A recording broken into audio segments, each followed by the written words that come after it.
Hola,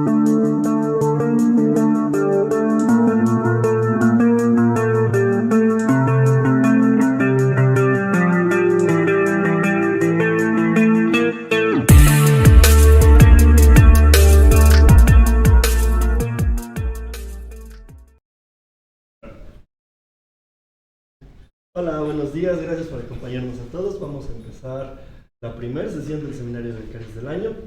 Hoy tenemos el gusto de tener a Ricardo Mercado, es estudiante de la maestría aquí en el IMATE, y nos va a hablar de la monoperiódica. Muchas gracias, Richie. Bueno, pues antes que nada como que quería agradecer a todos por el anterior semestre que hubo en el Seminario de Becarios, porque la verdad tuvo mucha participación y no sé, estuvo muy padre.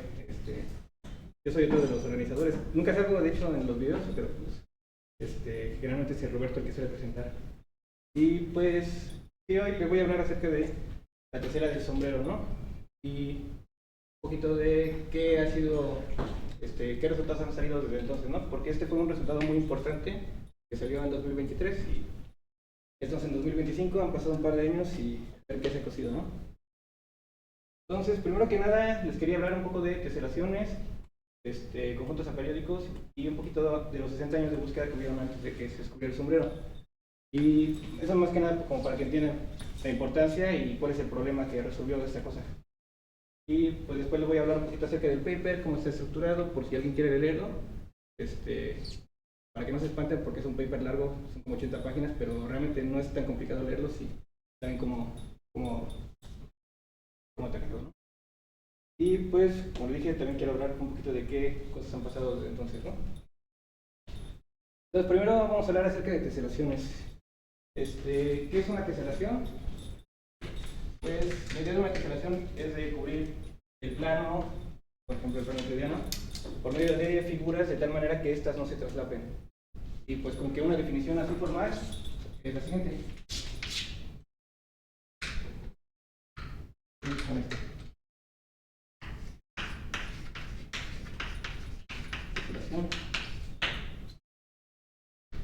Ser un conjunto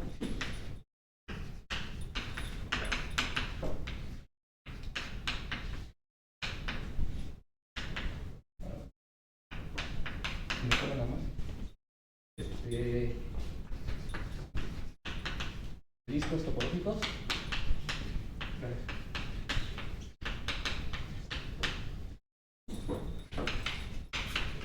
Es que, como les dije, cubren el plano, es decir, los de los PI, el plano euclidiano. Y la segunda condición es de que no se traslape, y eso significa que tengan interiores juntos, ¿no?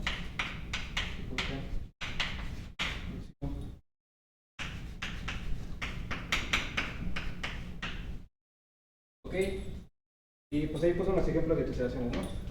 Puse esta que está hecho con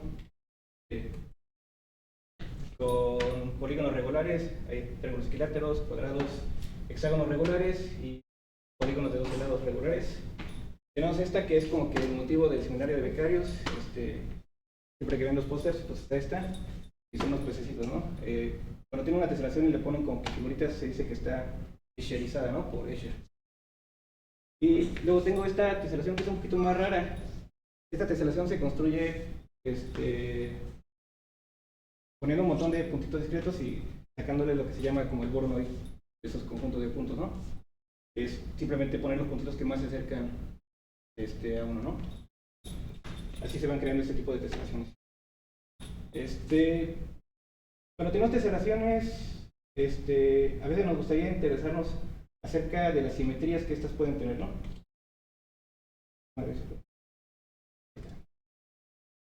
¿Qué simetrías puede tener una teselación, no?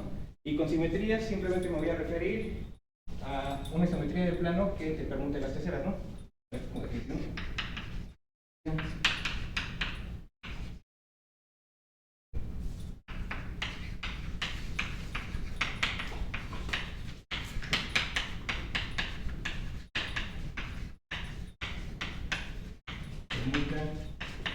Las teselas, ¿no? Ah, por cierto, estas cositas, se les llaman teselas. Y además, cuando tienes un conjunto, una unión finita de teselas,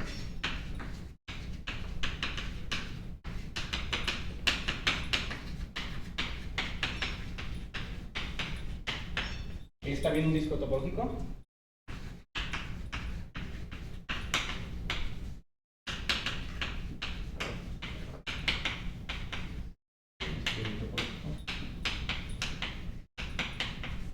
Se llama parche. No, porque a veces se me olvida definir esto, es una palabra que ocupo un montón, ¿no? Por ejemplo, poniendo el ejemplo, ¿no? Si yo junto, por ejemplo, estos triangulitos con estos rectángulos y este polígono, entonces voy a hacer un parche, ¿no? Simplemente. Es una unión de teselas que también se queda como un disco topológico, ¿no? Ok, ¿qué simetrías pueden tener una teselación?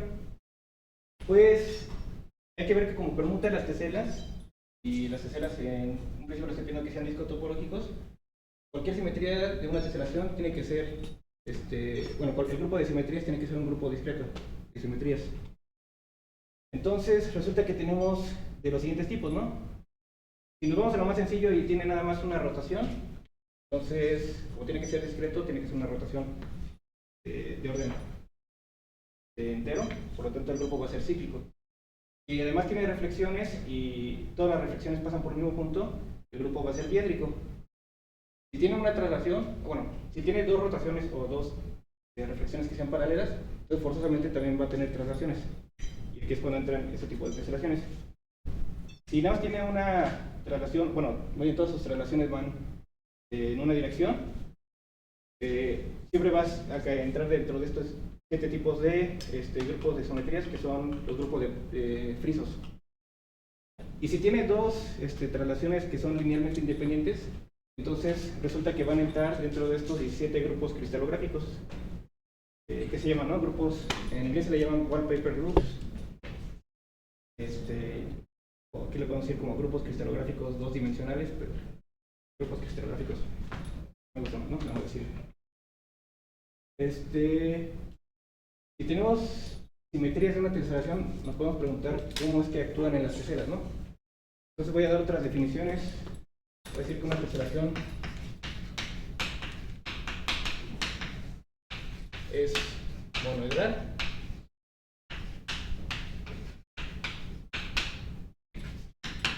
Y todas sus teselas son congruentes.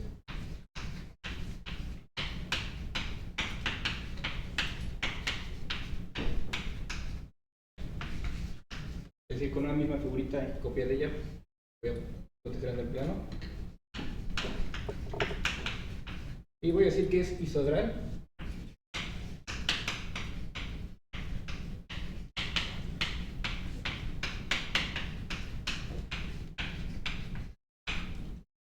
Y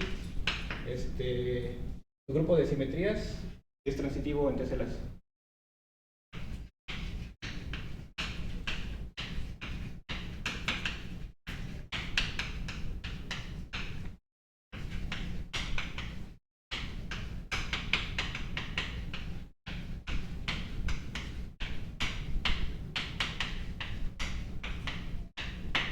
Entonces, por ejemplo, aquí puse una teselación que ya se había puesto antes, que no es monoedral, está compuesta de varias figuras distintas. Esta teselación sí es monoedral, pero no es isodral, porque no es transitiva. Bueno, aunque a simple vista pueden ver que no es transitiva, ¿no? En teselas. Esta teselación, por cierto, es muy padre, ¿no? Ya se me fue el nombre de cómo se llama, pero esa figurita cumple una propiedad que es la única figura que se conoce que puede hacer, y es que se puede rodear a sí misma con solo dos copias de ella misma. Y también puede teselar el plano y hace teselaciones espirales, ¿no? Y por ejemplo aquí tengo otra teselación que esta sí es monoedral y es isodral. Para ver que una teselación es isodral, no me falta ver que su grupo de simetría la puede llevar a sus vecinas, ¿no? Entonces, parece que hay un problema.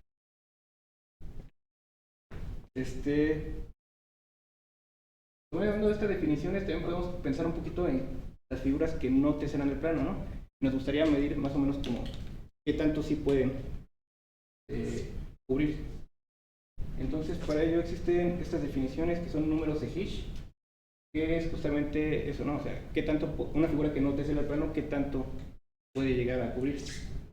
Y para eso, lo que se hace es ver qué tantas veces puede rodearse a sí mismo, ¿no? Entonces, estas disquitos se les llaman coronas, ¿no?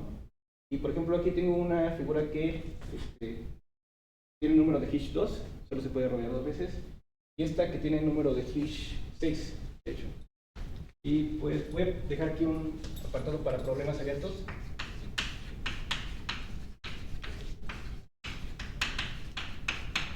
Porque este es uno de los problemas más importantes en teselaciones, ¿no? Y es de que todo número natural será número de Hitch de alguna figura.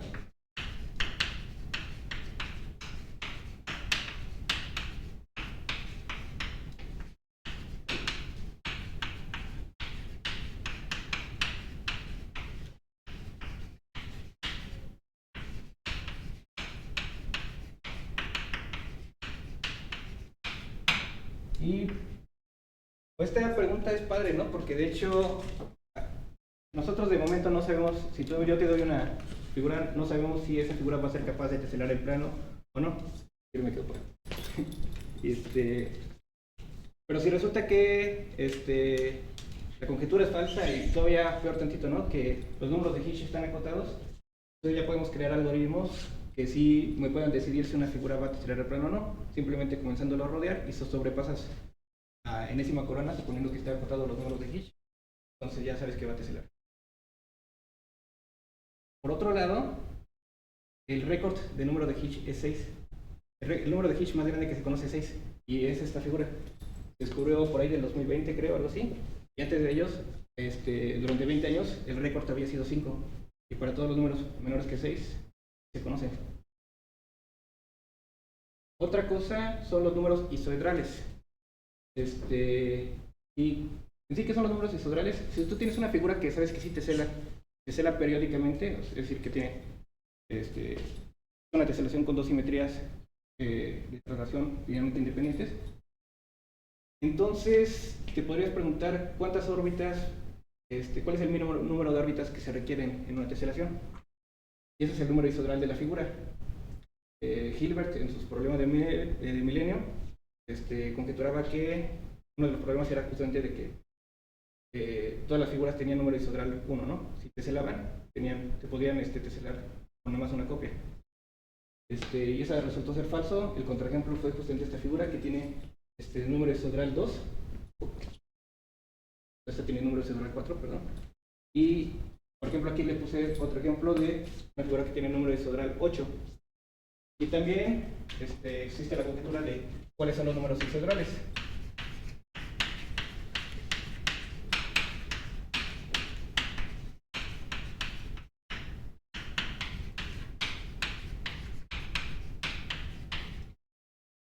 Y voy a poner con otro color los récords. Para números isodrales, el récord hasta ahorita es 10.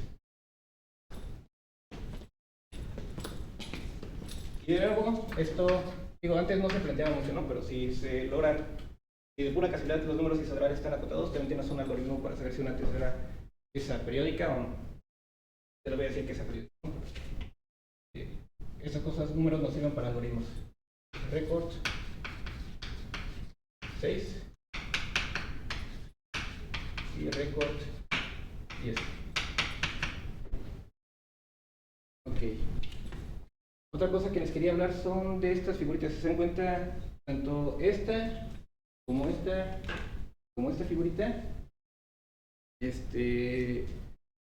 como que se pueden hacer, de hecho esta también, se pueden como que descomponer en figuritas más pequeñas que son componentes entre sí. Por ejemplo, esta la puedes construir con puros triángulos equiláteros. Esta la puedes construir con puros cuadraditos, y esta también con triángulos equiláteros.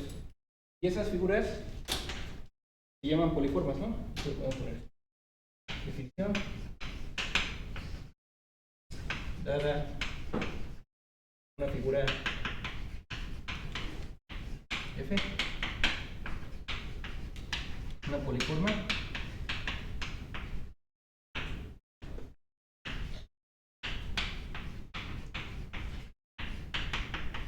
una figura definida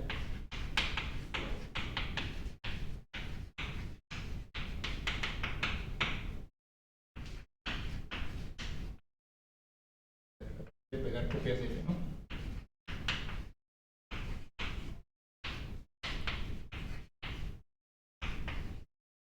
Y además se le piden cosas más o menos como que sean terceras, ¿no? O sea, que sean discos topológicos, por decirlo, ¿no? Y ahora sí, conjuntos aperiódicos. Entonces, como les mencioné, pues puede que una teselación tenga simetría de traslación, puede que no tenga simetría de traslación, pero ¿qué pasaría si ustedes encuentran un conjunto de figuras con las cuales ustedes pueden teselar el plano, pero resulta que todas esas teselaciones no tienen simetrías de teselación?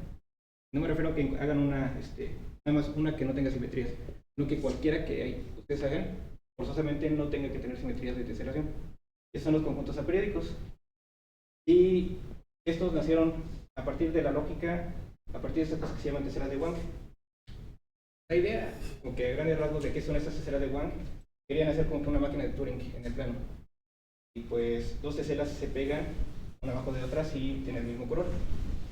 Y resulta que si ustedes ponen un conjunto inicial de teselas y quieren ver cómo puedo llenarlo, de tal manera que el conjunto inicial te fuerza a llenarlo de una única manera, entonces eso puede servir como una máquina de Turing.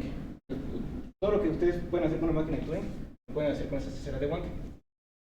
Y Wank, en un principio él pensó de que tal vez su sistema podría ser un poquito más poderoso que las máquinas de Turing, ¿no? Simplemente porque tiene más libertades. Como que en sí, para lo que él lo quería proponer, era para problemas como el halting problem.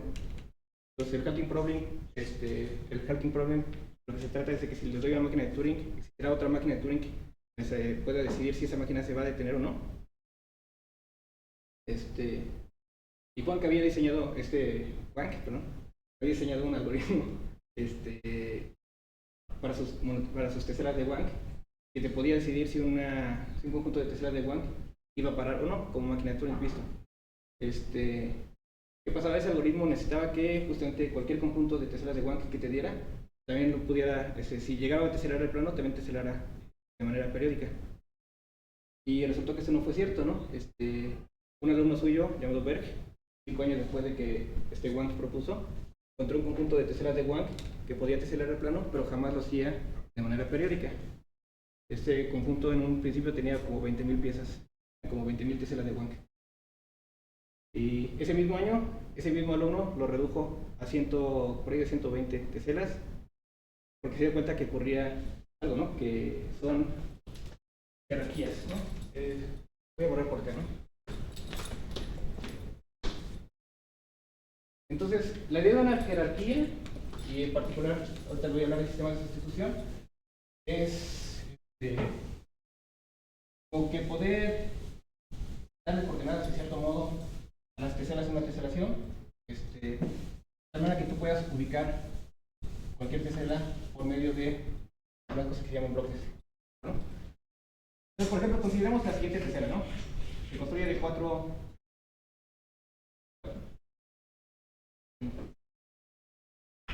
Consideremos la siguiente tesela, ¿no? Por acá, una L. Ahorita no lo voy a empezar con triangulitos, pero con cuadrados. Pero consideremos esta siguiente tesela y consideremos esta subdivisión en copias congruentes de sí misma. Y si yo expando esto de tal manera que estas L's pequeñitas se vuelvan del tamaño de esta, entonces voy a obtener una nueva figura, ¿no? Más grande. Y si yo a estas nuevas figuras le aplico el mismo proceso que tenía antes, entonces voy a comenzar a tener manchas cada vez más grandes, ¿no? Y la idea de que si hago eso como que en un proceso infinito voy a obtener una teselación de estas piezas que se llaman L, ¿no? Ok, es un método para hacer teselaciones, se llama método de sustitución porque hay un teorema que te dice, si tú tienes un conjunto finito de teselas, ¿no? En particular le voy a decir que sean polígonos, ¿no? Pero esas te pueden cubrir bolas de tamaño arbitrariamente grandes, entonces tú puedes asegurar la existencia de una teselación con esas figuritas. La cosa es de que la teselación que te va a quedar al final de esto va a ser no periódica. ¿Por qué? Porque resulta que, voy a poner aquí como una gráfica, todas estas L's bajo traslación realmente nada más se encuentran una sola vez, a excepción de esta, ¿no? Pero después, cómo esta se va a pegar con las otras, en las otras sí se va a poder diferenciar. Entonces, ustedes tienen una teselación, vamos a ver si tengo un ejemplo. Mejor me quedo con esta. Voy a ponerles un ejemplo de jerarquías. Si yo puedo hacer parches, ¿no? Bloques que sean congruentes a estos de por acá en una teselación. Y yo puedo asegurar que solo lo puedo hacer para cada bloque de una única manera. Entonces no pueden haber simetría de traslación. Porque si llegara a haber una simetría de traslación, entonces yo simplemente me tengo que buscar en un bloque lo suficientemente grande como para que se ponga la magnitud de esa traslación. Entonces, yo me fijo en un bloque como ese y resulta que tiene una simetría de traslación. Entonces este bloque se va a traslapar por sí mismo y aquí crea ambigüedades por la jerarquía. Entonces, eso es lo que, cuando tenemos una regla de sustitución que se llama una jerarquía única, resulta que todas las asociaciones que vas a hacer van a ser no periódicas. Y ese es uno de los como 3-4 métodos que existen para demostrar que una teselación es aperiódica. En particular que un conjunto es aperiódico. Realmente no hay muchas maneras. Luego salieron, después de las teselas de Wank, comenzaron a salir ese tipo de teselas, ¿no? Que son, esa es una versión de las teselas de Wank, pero que ya te permite rotaciones. Se llaman teselas Robinson, estas, y ese es un conjunto periódico que nada más cuenta con 6 piezas. Y al final salieron estos, ¿no? Penrose sacó este conjunto de 5 teselas cuando quería hacer como que subdivisiones de un pentágono. Y pues bajó el número de 6 a 5. Después se dio cuenta que como que había unas cosas combinatoriamente redundantes y logró crear este conjunto que tiene 2 piezas. Y después logró crear este conjunto que son rombos, que de hecho un rombo siempre puede teselar periódicamente, ¿no? Pero si le pone unas rayas de pegado, es decir, como que voy a mover un poquito los lados para que no se puedan pegar ciertos lados de cierta manera, resulta que este conjunto es aperiódico, ¿no? Y es como que el ejemplo clásico de teselaciones aperiódicas, las teselaciones de Penrose. Hay un montón de cosas que cumplen. Están muy relacionadas con la posición de Fibonacci, la razón áurea, aparecen en todos lados. Y Penrose lo redujo a 2 teselas, ¿no? Entonces siempre se quedó la duda. Puede que si yo tengo una tesela que sí tesela el plano, puede que lo pueda hacer de tal manera que cualquier teselación sea no periódica. Y llegó 2020, pasaron 60 años y vieron esos intentos, ¿no? Se llaman teselas de Gummelt, que no son teselas realmente, ¿no? Porque la idea es tomar teselaciones de Penrose y si dan cuenta como que por aquí comienzan a haber varios decágonos. Así a simple vista como que se ven varios decágonos, ¿no? Por ejemplo este de por acá. Y él dijo, bueno, pues vamos a tomar esos, vamos a poner una regla de pegado. Y son teselas que sí te forman teselaciones aperiódicas, pero teselaciones no en la definición normal, porque permiten que las teselas se traslapen. Pero el conjunto de traslapes es finito. Pues fue uno de los grandes avances que hubieron. Luego salieron estas teselas que se llaman de Sokolar-Taylor, que cuando salieron todos decían, pues ya se resolvió el problema, ¿no? Pero no tanto, porque estas teselas lo que tienen son reglas de pegado. Son hexágonos, ¿no? Pero tienen una regla de pegado, como que se continúan estas líneas. O, por ejemplo, esta en particular, de que si yo tengo estos ganchitos apuntando, siempre apunten en la misma dirección. Por acá. Y se dan cuenta, eso causa muchos problemas, ¿no? Porque cuando yo le pongo una regla de pegado de ese estilo, generalmente yo quiero que se traduzcan de manera geométrica a andar como que modificando los lados. Pero esa es una regla de pegado que influye a teselas que no son adyacentes a ella. Entonces, si lo quiero modificar algo geométrico, me va a quedar, por ejemplo, algo de este estilo. Y las teselas de acá pues no son discos topológicos, no son simplemente conexas. Hay muchas cosas. De hecho, las primeras que ellos habían sacado no eran conexas para empezar. Entonces, digo, sí, es una tesela, pero pues, está compuesta de varias partecitas. Pero, si nos vamos a 3 dimensiones, estas teselas sí se pueden llevar a algo que sea conexo y realmente que sea como que una bola, ¿no? Y en 3 dimensiones estas teselas sí funcionan bien, pero como para teselar un plano, bueno, realmente como que para la parte superior se ve como una teselación aperiódica del plano, ¿no? Pero están ocupando cosas por debajo. Después, en 2020, sale este paper donde se descartan los polinomios. ¿Y qué son los polinomios? Son las figuras que se componen de andar pegando, son poliformas, pero de cuadrados. Por ejemplo, esa L es un poliomino. Los de Tetris son tetrominos, porque están formados de 4, y de ahí viene el nombre de Tetris. En 2020 se descartaron los polinomios, pero en 2023, justamente el mismo año que salió la monotesela, salió este paper de Rachel Greenfield y Terry Tao, donde de hecho te muestran que los polinomios sí funcionan, pero para dimensiones suficientemente grandes. Entonces sí pueden encontrar monoteselas aperiódicas en dimensiones suficientemente grandes que sean polinomios. Y llega el 2023, bueno, ya había llegado, pero llega marzo del 2023 y llega sale este paper. Y este paper estuvo genial, ¿no? O sea, cuando salió se volvió como que algo súper mediático. Todas las personas que nos gustaba geometría, como que luego nos pusimos a leerlo. Y aquí simplemente te exponen una figura que sí resulta ser casi todo lo que las personas querían que fuera una monotesela periódica, es decir, una tesela que te pudiera teselar plano, pero no, nunca de manera periódica. Y resulta ser esta. Y esta figura, para asombro de todos, resultó ser bastante sencilla. Entonces, ¿cómo pueden construir esa figurita? Voy a poner por acá. Tómense hexágonos regulares. Voy a tomar 3 porque no necesito todo. Pero pueden pensar en una teselación. Y lo que van a hacer es del centro de cada uno de estos hexágonos, váyanse a los puntos medios de los lados, ¿no? Estas rectas tienen un nombre, pero siempre se me olvida. Son como apotemas o algo así.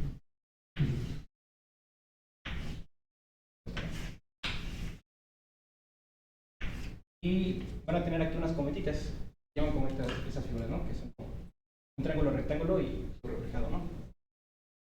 Y si yo desmarco estas cometitas,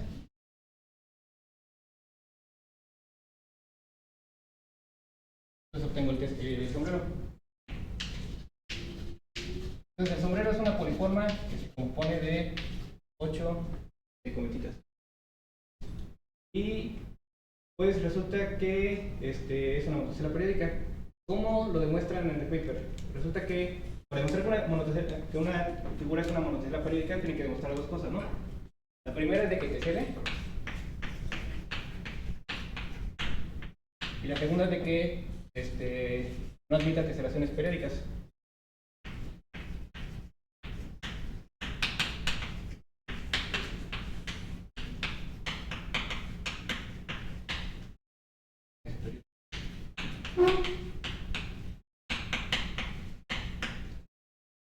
Entonces, la primera parte de que tesele se hace por medio de lo que se conoce como un sistema de sustitución, algo parecido como las Ls, ¿no?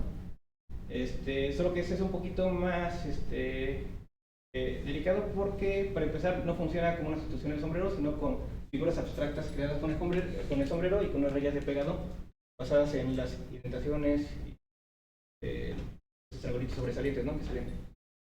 Y después lo que se hace es una regla de sustitución combinatoria, no geométrica, sino combinatoria, para esas cositas. Entonces se llama sistema HTPF porque H es un hexágono, T es un triángulo, P es un paralelogramo y F le llaman de file foot, que es como un aspa, no sé si, ¿no? Ahorita que vemos una teselación de van a ver por qué sí. Y pues este es el sistema de sustitución. Entonces, un nuevo hexágono combinatorio lo pueden formar a partir de otros 3 hexágonos, un triángulo, 3 paralelogramos y 3 filefoots. Y un triángulo simplemente es un hexágono. Pues ahí tienen la imagen, ¿no? De cómo se van haciendo. Y pues, si yo voy juntando justamente lo que eran las rayas de pegado anteriores, entonces voy creando nuevas rayas de pegado que son análogas a las que tenían antes. Entonces, este es un sistema de sustitución que es combinatorio. Para que un sistema de sustitución combinatorio funcione, no solo tienes que ver que las rayas de pegado sí cuadren después, sino que también tienen que ver que alrededor de un vértice, que se llaman arreglos de figuras, los ciclos de figuras que pueden aparecer sean los mismos. Pero resulta que en estas cosas sí funciona bien. Entonces, por ejemplo, aquí tengo una teselación. Aplico las rayas de sustitución. bueno, comienzo con un hexágono, aplico la regla de sustitución a este y después es este. Voy creando parches cada vez más grandes y por el teorema que se había mencionado, el teorema de extensión se llama, existe al menos una teselación con el sombrero. Luego resulta que esta sustitución tiene una jerarquía única, ¿no? Es un poco difícil de ver porque es una jerarquía única, pero realmente sí puedes distinguir cuál de cada uno de esos bloques está posicionado en qué posición, está posicionado en qué punto, ¿no? de la siguiente sustitución. Y pues, por ejemplo, la otra parte de esta que decir que no admite teselaciones periódicas, lo demostraron, dieron dos demostraciones, ¿no? La primera de ellas es viendo que cualquier teselación que hicieras con el sombrero, forzosamente se podría descomponer con la jerarquía esta. Entonces, por ahí, había puesto esa imagen, no sé si se vea por ahí, pero había puesto esa imagen un poquito para que se viera, ¿no? Pero, por ejemplo, por acá pueden comenzar a ver aquí lo que sería el hexágono nuevo, aquí pegando estos dos pueden ver como que iPod nuevo y así. Y lo pueden comenzar a dibujar, ¿no? Para que se todavía no son. Y la segunda demostración que dieron fue algo bastante importante porque, como lo dije, nada más hay muy pocas maneras de demostrar que un conjunto sea periódico. Y las maneras que hay básicamente son dos. Una es esta de las jerarquías y la otra es otro que se llama corte y proyección. La idea, se llama así porque la idea, sí, se lo voy a poner. Supongo que ustedes tienen una retícula de una dimensión arriba, entonces ahorita lo voy a hacer como una teselación en la recta. Y si yo resulta que tomo una recta, tengo una pendiente racional con respecto a esta retícula, me tomo una pequeña vecindad alrededor de esta y lo proyecto. Dependiendo de qué ángulo tenga, a veces yo voy a poder asegurar que lo que me va a dar va a ser una teselación, bueno, más bien combinatoriamente me va a dar una teselación que es no periódica. Entonces, por ejemplo, si yo de este ángulo tomara una retícula cuadrada, ¿no? El ángulo que me tomo es phi. Resulta que los puntitos que me van a dar me van a marcar divisiones de una asociación de Fibonacci. Porque no van a haber dos tipos de segmentos, ¿no? Un segmento largo y un segmento corto. Se pueden ver como unos y ceros y va a ser una Fibonacci. Si yo me tomo, por ejemplo, una teselación de igual de cuadrados en 4 dimensiones, dependiendo de qué ángulo toma, yo puedo obtener las teselaciones de Penrose. Y es algo que me hace muy padre siempre en los de Penrose, que más o menos se puede ver esa idea en estos. Como que dan la idea de que hay cubitos, ¿no? Si lo ven de cierta manera. Entonces, generalmente Penrose se hace con teselaciones, como le digo, en retículas de 5 dimensiones. Pero se puede hacer inclusive con 4 dimensiones. ¿Por qué? Porque las teselaciones de Penrose tienen vestigios de simetrías de orden 5. Y el teorema que se llama teorema de restricción cristalográfica te dice que si quieres encontrar una simetría de orden n en una retícula, entonces esa retícula tiene que ser al menos de dimensión phi de n, donde phi de n es la phi de Euler, esa n. Entonces, regresando al sombrero, dieron una segunda demostración y quería hablarles de esta cosa que se llaman alineaciones. Esto es algo padre porque yo no había visto que lo hicieran antes, ¿no? Pero uno tiene un montón de figuras y se preguntan ¿qué pasaría si esas figuras con que tal vez no se peguen bien, ¿no? O sea, aquí están pegaditas todas lado a lado y se ve todo muy bonito, ¿no? Pero ¿qué tal si la pegamos de otra manera, ¿no? Como por ejemplo esta. Esto se puede extender a una teselación, son teselas igual cometitas como estas. Lados bien raíz cuadrada de 3 y 1. Lo quiero poner así. Pero, si se dan cuenta, hay lados que miden 1 pegados con datos de raíz cuadrada de 3. Todo está medio desfasado, ¿no? Y resulta que en este paper, aparte de demostrar todo lo de la monotesela, también demostraron que realmente cuando andas buscando monoteselas periódicas, eso no te importa. Si encuentras una teselación periódica que esté formada con estas cosas medio desfasadas, siempre vas a poder conseguir una teselación que sea periódica y que sí esté bien acoplada, que sea lado a lado. Y pues, eso es algo padre, ¿no? Porque, de hecho, a partir de eso y de otras teoremas que vienen en esa misma sección. Es un apéndice, ¿no? De hecho, se demuestran que si yo tengo una teselación del sombrero y yo cada sombrero lo divido en las cometas, siempre voy a tener esa teselación, que es la de hexágonos regulares divididos en cometas. Es decir, el sombrero realmente tiene mucho orden, ¿no? Es súper regular. Teselaciones, pese a que sea periódico. Entonces, siempre voy a obtener esta teselación. Y su teselación dual de esta es una teselación arquimediana, que es este de por acá. Arquimediana es una teselación que se hace con figuras regulares y que es transitiva en vértices. Y esas teselaciones, que son las duales de las arquimedianas, se llaman teselaciones de Laps o teselaciones de Catalán. Como un análogo, cuando ustedes ven poliedros arquimedianos, los duales se llaman poliedros de Catalán. Ok. Entonces, la demostración que ellos hicieron, por digo, es bastante novedosa, se llama demostración por emparejamiento. ¿Cuál es la idea? La idea es de que si yo tomo una teselación del sombrero, yo me puedo fijar en los lados que miden raíz cuadrada de 3 y los lados que miden 1. Si esos los colapso a 0, entonces voy a obtener dos teselaciones. Una teselación por estos que se llaman tetradiamantes, que están formados de 4 triángulos equiláteros, y esta teselación por 8 octamantes, ¿no? Que son 8 triángulos equiláteros pegaditos. Y la idea es de que yo puedo comparar, si existiera una teselación periódica de estas, entonces al hacer esas transformaciones obtengo teselación periódica de esta y una teselación periódica de esta. Si tengo teselaciones periódicas, puedo comparar sus retículas de traslación. Entonces la idea principal, un argumento como de un párrafo, dice que esa manera de compararlos, que tiene que ser una transformación afín, no puede ser una similitud. Es algo que se muestra muy fácil. Y después se llevan con un par de páginas para demostrar que esa transformación afín forzosamente tiene que ser una similitud. Entonces se llega a una contradicción. Por lo tanto, no pueden haber relaciones periódicas de esta. Ahí en la página, si ustedes entran, ustedes buscan el paper, el título del paper, los va a llevar a una página donde está no solo el paper, sino que hay una aplicación para que ustedes puedan comenzar a crear el sombrero, y además hay animaciones de cómo pueden hacer esta transformación, ¿no? De pasar de sombreros a estos colapsando lados de manera continua, de hecho. Y pues eso de manera continua es bastante importante, porque resulta que no solo encontraron una monotesela periódica, encontraron un continuo de ellas. Si ustedes comienzan a reducir los lados, aquí, por ejemplo, pueden hacer teselas con dos parámetros, ¿no? El primer parámetro es la longitud que le van a poner al lado que medía 1, el segundo parámetro al que medía raíz cuadrada de 3, ¿no? Entonces el sombrero es el 1 raíz cuadrada de 3. Si ustedes comienzan a variar esos parámetros, entonces casi siempre ustedes van a obtener monoteselas aperiódicas. ¿Por qué? Porque van a ser combinatoriamente equivalentes. Eso significa el sombrero.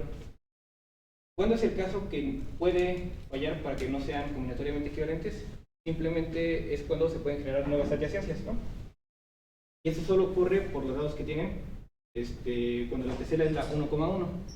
En este caso, la tesela en la que los lados de raíz cuadrada de 3 y los lados que medían 1, todos miden lo mismo, se pueden pegar lados que medían raíz cuadrada de 3 y lados que medían 1. Entonces eso sí puede generar nuevas adyacencias. Y resulta que esa tesela es periódica. Este de por acá es un ejemplo de cómo pueden hacer una teselación periódica. Entonces, en un principio, en el paper, como que hasta lo habían, como que había sido como el underdog, ¿no? Lo habían descartado un poquito, y que no, ok, está generando teselación periódicas, tal vez no sea para tanto. Pero la persona que descubrió el sombrero, que por cierto no es un matemático, se define como hobbyist matemático, o sea, le gustan mucho las figuras.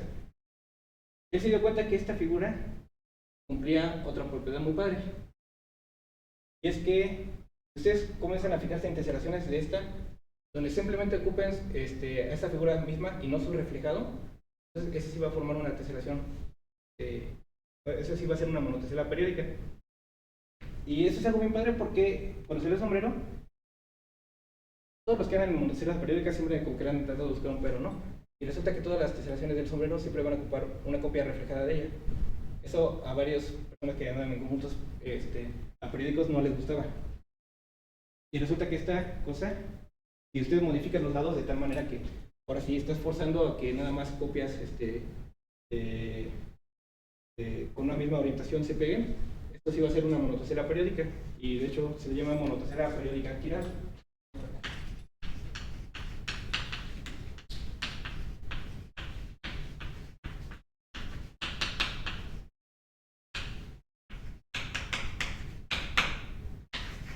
Esta de por acá, ahora sí, ya no hubo, o sea, cuando ya se modifican los lados, ya no hubo nadie que se quejara, y se dio por, así como, por completado el problema, que se llama problema de Einstein.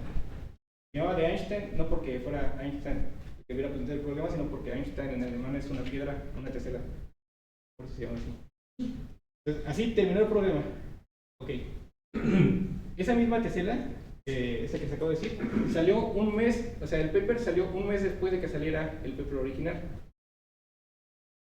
Entonces todavía, desde ahí hasta ahorita, pasaron un par de años, ¿no? Y les quería hablar justamente de qué papers han salido acerca de el sombrero y las otras monoteselas aperiódicas quinales, que se llaman espectros, por cierto. Tengo ese nombre porque según ellos parecen fantasmitas. O sea, sí parece fantasmita un poquito, ¿no?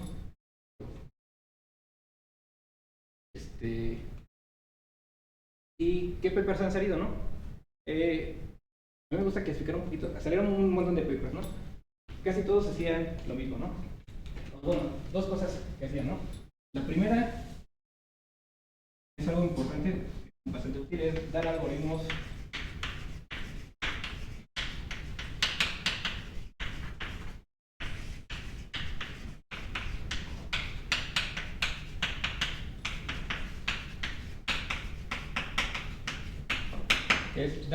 para construir teselaciones con el sombrero y espectro. Y ustedes me dirán, bueno, si tengo el sistema de sustitución, eso pareciera como un algoritmo lo suficientemente bueno, ¿no? Realmente no lo es tanto porque hay un truquito. Cuando les decía que se imaginara como el límite de esa sucesión de parches que cubrían el infinito en el tema de extensión, realmente no es tanto así porque las teselas pueden ir como que variando de lugar. Lo que sí va a ocurrir es de que se puede dar una convergencia que sí te asegura una teselación, pero tal vez esa teselación en un principio no esté relacionado con los parches que tú estabas viendo. Entonces, dar algoritmos para que si yo te doy un parche, o sea, bueno, te doy una tesela, un conjunto de teselas que tú quieras darla, ocupar esas mismas teselas para comenzar a completarlo, eso es algo bastante interesante. Y pues, varios papers lo que hacen es dar algoritmos para construir teselaciones. Nosotros se tratan acerca del espacio de teselaciones. ¿Y qué es el espacio de teselaciones? Una tesela es muy difícil de explicar, ¿no? Pero como que la idea es revisar un montón. Al póster, de hecho, el que tengo ahí en mi cubículo, de por acá. En teselaciones periódicas, yo puedo sacar el cociente bajo el grupo de simetría de la teselación. Y saco el cociente, me va a dar algo que es compacto, ¿no? Y me pueden dar estos posibles que se llaman orbifolds. Las teselaciones periódicas me gustaría como que intentar hacer algo parecido, ¿no? Porque esas son como que representaciones realmente de todas las teselaciones bajo relaciones. O sea, toda la información que tú quieras de la teselación la vas a encontrar acá. Entonces, un espacio de teselación es algo parecido, ¿no?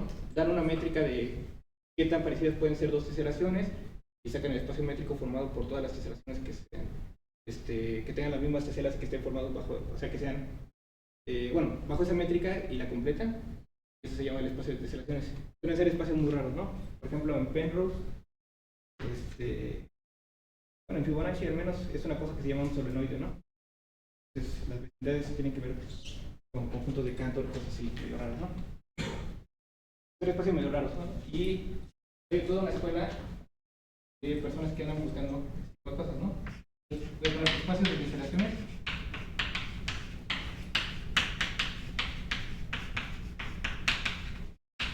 y estamos muy de la mano con algo que se llama cuasicristales. Cuasicristales es, a niveles matemáticos lo pueden pensar, llamamos en teselaciones como esto de corte de proyección. Según las dimensiones más grandes, toman un plano, bueno, ¿cómo se dice? Un espacio de dimensión menor y una densidad de ella y todo lo parten. Colapsan. Y cuasicristales.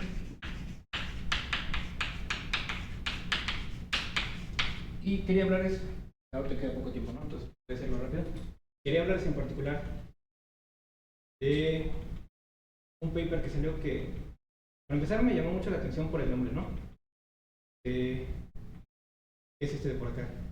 Se llama Periodic Monotypes from Geometric Groups. Entonces, si alguien alguna vez he escuchado hablar de un libro famoso que es From Groups to Geometry and Back. Es un libro muy famoso para politopos, ¿no? Por ejemplo. Y pues este paper como que hace un poquito de referencia a esta idea. De hecho, también este mismo título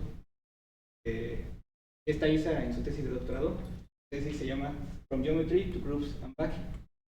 También referencia a ese grupo, ¿no? Entonces como que este nombre puede tener un poquito de lore, ¿no? Y por eso me llamó la atención. Pero lo leí y resulta que está bien padre, lo leí de hecho hace unas cuantas semanas, ¿no? Pero está bien padre la idea. Entonces, les había mencionado que en 2020 y 2023 hubo grandes avances con respecto a los polímeros. Esos avances, como pueden ver en el título, no se hicieron realmente para polímeros, se hicieron para Z2, la retícula de Z2. ¿Por qué? Porque si yo veo una figurita de, por ejemplo, la de Tetris, ¿no? Por ejemplo, pues esto lo puedo ver como un subconjunto de puntos en la retícula de Z2. Si yo verifico la retícula dos-dimensional, entonces puedo verlo como un conjunto. Y existe una definición de teselaciones para estas retículas basada en grupos y sus presentaciones. Entonces, estos dos papers las demostraciones se hicieron justamente por medio de retículas. Y como la retícula más sencilla, bueno, no es como, sí, la más sencilla. Objetivamente no voy a decir que es la más sencilla, ¿no? Pero de cierto modo la más sencilla es Z2. Entonces, estos papers trabajaron por esos. Pero este paper de por acá, el que les decía, el de From Geometry Groups, se da cuenta que el sombrero es un ejemplo de eso para otro tipo de retículas. Es este de por acá. Les había mencionado esta teselación arquimidiana, que era la dual de la teselación de Labs que viene por acá. Es decir, si yo comienzo a fijarme en dual de esa teselación, entonces yo voy a obtener de por allá. Y su esqueleto, de hecho, se puede ver como gráfica de Cayley de un grupo cristalográfico. Entonces aquí le da como que una idea para dar la presentación física, ¿no? Que ocupan tres generadores. Le dé que alfa con gamma te da igual a 4, alfa beta a la sexta te da igual a, perdón, ¿qué dije? Alfa gamma por alfa gamma al cuadrado es igual a 1, es una presentación, ¿no? Alfa beta a la sexta igual te da 1 y gamma beta 3 veces te da igual a 1, ¿no? Eso te da una presentación de ese grupo y esto va a ser una gráfica de Cayley de esa presentación. Y el sombrero se ve como un conjunto de generadores, bueno, de elementos en ese grupo, que son estos de por acá. Entonces, resulta que la monocela periódica también es una monocela periódica para el grupo de simetrías, este grupo cristalográfico que se acaba de mencionar. Es decir, que esto que se había demostrado por acá, que no es un ejemplo de un grupo cristalográfico en el cual no pueden existir monoteselas aperiódicas, que es Z2. Tenemos otro ejemplo de un grupo cristalográfico en el que sí existen monoteselas aperiódicas. Entonces ahora aquí viene una pregunta, que es bastante buena.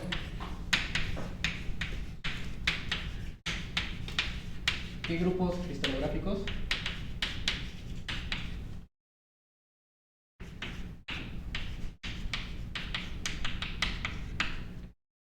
admiten monoteselas?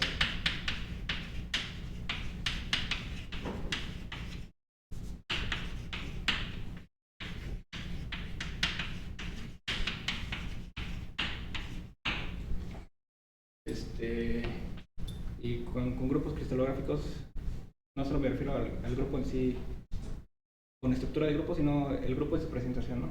Porque de hecho los 17 grupos cristalográficos todos son isomorfos o a Z2 al cuadrado o a Z2 cruz el diédrico infinito o al diédrico infinito al cuadrado.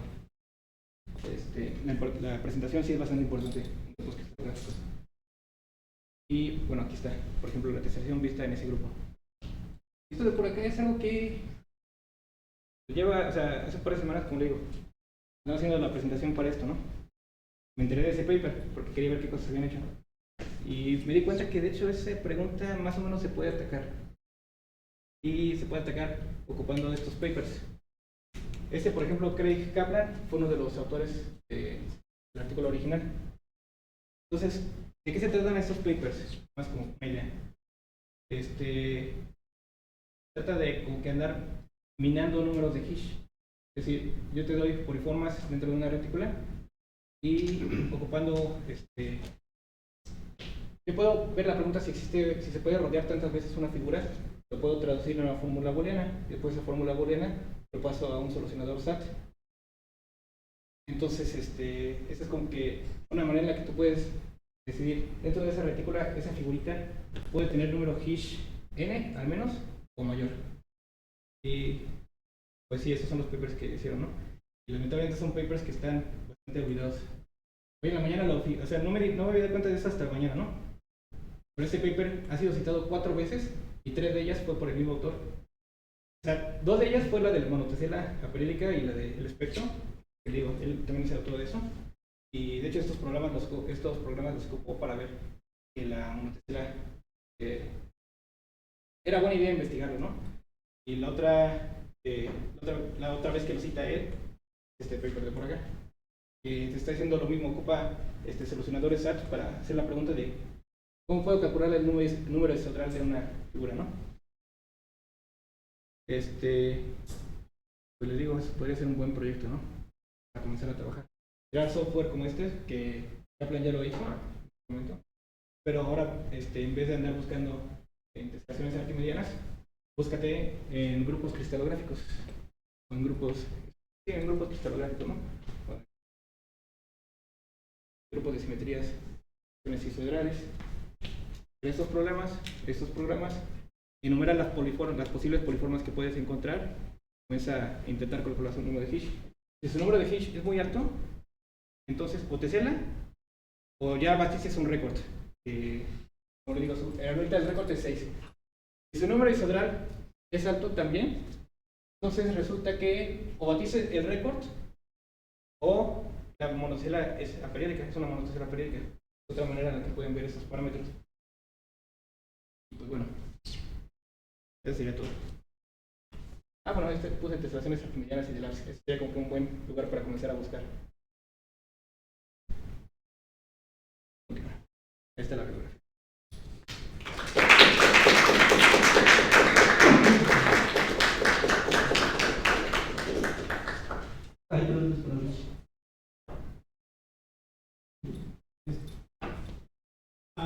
¿Qué tan amplio es el catálogo de Einsteins que se conoce? Y todos son como de este estilo. Todos son combinatoriamente equivalentes al sombrero. O sea, todos los que se conocen, o son las modificaciones esas del sombrero, o son las del espectro, que también es una modificación del sombrero, creo que es una modificación que era. Porque había escuchado que había una que se llama la tortuga. La tortuga es el sombrero, es mira, lo tengo por acá. Es esta, la tortuga. Aquí está. Pero es que está con el continuo, ¿no? Este es el continuo, es justamente los lados que medían 1, ahora los hago medir raíz cuadrada de 3. Los lados que medían raíz cuadrada de 3, ahora los hago medir 1. Pero entonces hay otra que no sea esa en el continuo. Nada más, no, es que, o sea, digo, es que combinatoriamente, no, todas son el sombrero. La tesela, pero el tipo de teselaciones, el tipo de teselaciones que hace el espectro son muy distintas a las teselaciones que hace el sombrero. Eso sí va a ocurrir.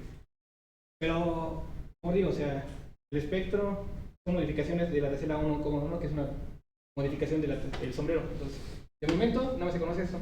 No, el sombrero y todas.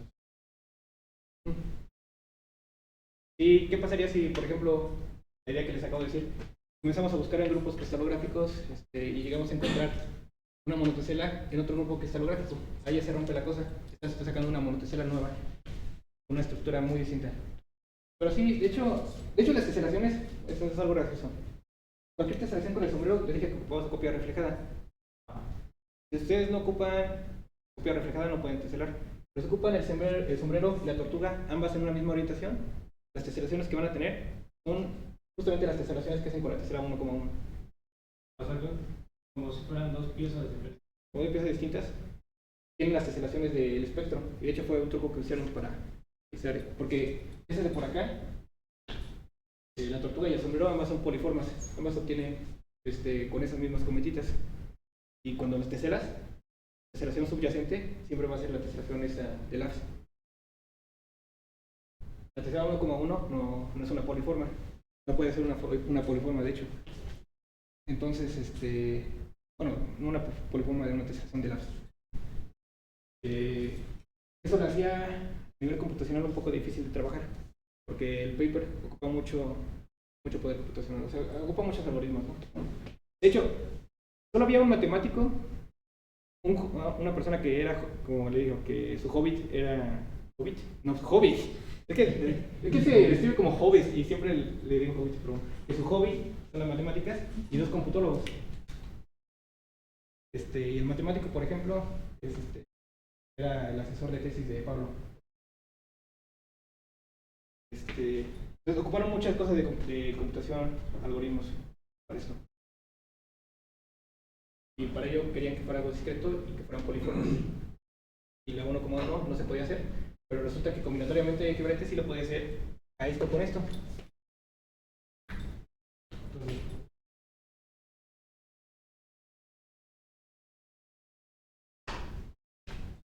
¿hay más preguntas? No, pues una de viene La de toda la izquierda también es aperiódica. no, de hecho esto lo pueden ver. Cuando es cero, los lados son ceros, siempre son periódicas. Esa es un poquito más difícil que ver que es periódica, pero también pueden hacer un mosaico. A ver, voy a ocupar algo de Conway. Conway, no sé si saben quién es Conway. John Conway. Bueno, ahí se queden. Hizo un artículo atacando el problema de cuando una puede hacer teselaciones periódicas con una tesela, ¿no? Como le dije, eso es indecidible, pero es de unas condiciones muy sencillas para cuando sí las puedes dar. Y una versión colapsada de esa es la siguiente. Si yo puedo encontrar, él lo hace para 6 lados, ¿no? Pero en particular lo puedes pensar para 4 lados, ¿no? Colapsando 2 de ellos. Si yo puedo encontrar 4 vértices, de tal manera que pensando esto como un solo lado, esto como un solo lado, lados opuestos sean paralelos, entonces yo puedo teselar con esa, simplemente trasladando. Entonces Conway en un principio dijo eso para hexágonos, puede hacerlo y también para cuando puedes notar. Y de hecho las teselaciones que van a obtener son tales. Sí, esta tesela definitivamente es periódica. La otra también.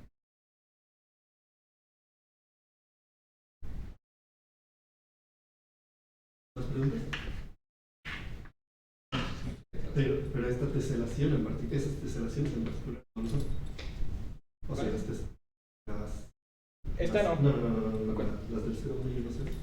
Así como están, no tienen simetría. No, sí. Bueno, sí pueden tener simetrías, pero simetría de teselación no. Ok, sí. Cuando si tomas una teselación del sombrero y la colapsas, sí vas a generar una teselación periódica. Lo siento, porque la demostración era suponer que dabas una teselación periódica y te lleva a una contradicción. Y esa es otra cosa muy padre, ¿no? O sea, cualquier teselación del sombrero es combinatoriamente equivalente a una teselación de estas, pero no al contrario. Es decir, hay una manera muy sencilla de colapsar estas para obtener una teselación de estas, que preserva adyacencias y todo eso, ¿no? Pero lo contrario no es cierto. La periódica y esta sí puede dar. ¿Nos preguntas? Yo tengo otra. Hablabas de esto de los orbifolds. Los orbifolds, lo que entendí es que es como tomar el cociente por el grupo de simetrías translacionales, ¿no? Sí. No, simetrías completas. Bien. Excelente. Por el de simetrías translacionales siempre te va a quedar el torno. Pero, por ejemplo, los espacios de teselaciones nada más se toman las translacionales. La de traslación. Y yo siempre he dicho, deberían pensarse en todos los demás. O sea, y entonces es como cierta, o sea, este procedimiento es como cierta generalización de los espacios cubiertos, ¿no? Y decías que se esté buscando algo para teselas aperiódicas. Sí, existe la noción justamente de los espacios de teselación. ¿Y cómo? Son los que te decía, los espacios de teselaciones. Ok. Y te había dicho el solenoide para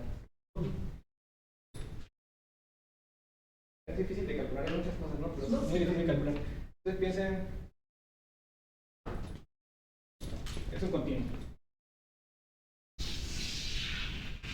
Ponse un circulito acá, un circulito por acá. Ahora piensa que comienza a dar vueltas y cada vez se va acercando, va a converger. Es una especie de teselación. Ya no me acuerdo bien de qué, porque es una teselación de la recta, o sea, para empezar. Ahorita no les voy a decir de cosas dos dimensionales porque a veces tú puedes tener, por ejemplo, el espacio de teselaciones del sombrero tiene 8 dimensiones. Es una cosa muy rara. Y generalmente suelen aparecer los saltos entre como componentes, no componentes conexas, ¿no? Pero cierto tipo de componentes, los saltos entre ellas suelen ser cantors. Son espacios un poquito raros, ¿no? Hay varios conceptos que me gustaría decirles, ¿no? Por ejemplo, cuando quieres que dos teselaciones tengan el mismo espacio, basta con demostrar que son mutuamente localmente derivables.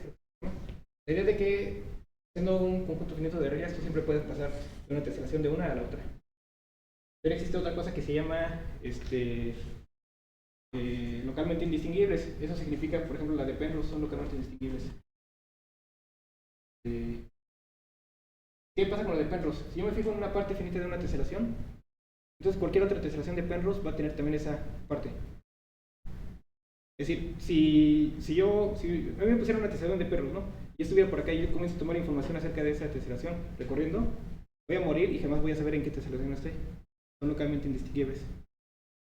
¿Qué pasa cuando son localmente indistinguibles? Eso hace de que converjan en la métrica que se había dicho. Entonces, su espacio de teselaciones es pues nada más una componente, por así decirlo, ¿no? Todos pueden hacerla converger a cualquier otra de teselaciones. Y necesita otra cosa que se llama complejidad local finita. Esas cosas son bastante interesantes, por cierto, ¿no? Porque las teselaciones de Penrose, ¿no? Y en general yo creo que también va a ocurrir con Severo, se pueden plantear para hacer códigos ¿cómo se dice? Autocorregibles, algo así. Porque simplemente hay dos cosas. Para un código, ellos lo plantean para códigos cuánticos, pero yo no sé nada de cuántica, ¿no? Lo voy a decir.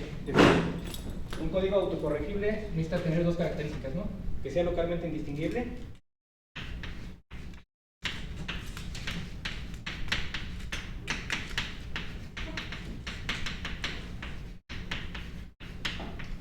y dos, que se pueda recuperar, ¿no? Variabilidad se le llama.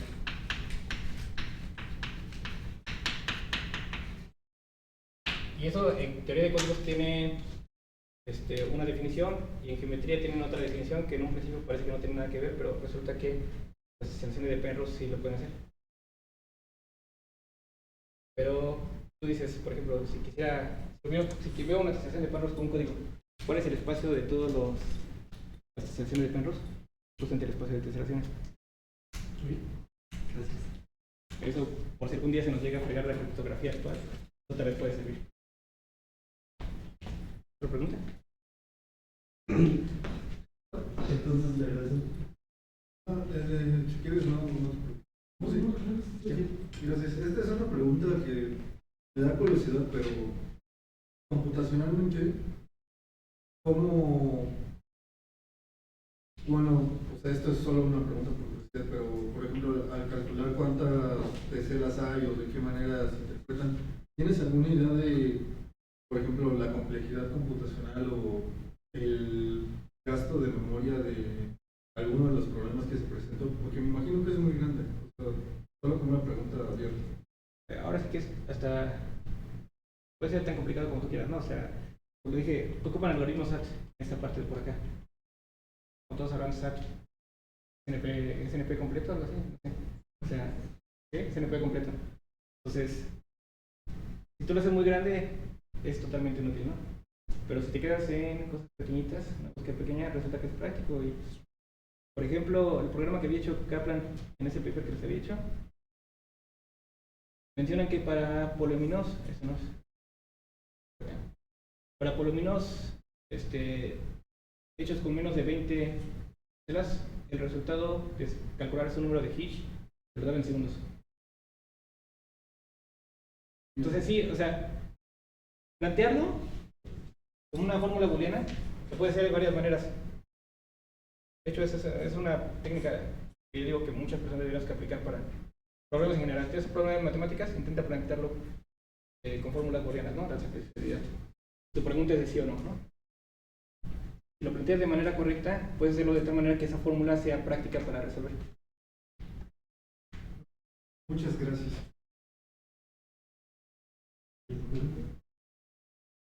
Agradecemos entonces de nuevo, Lester.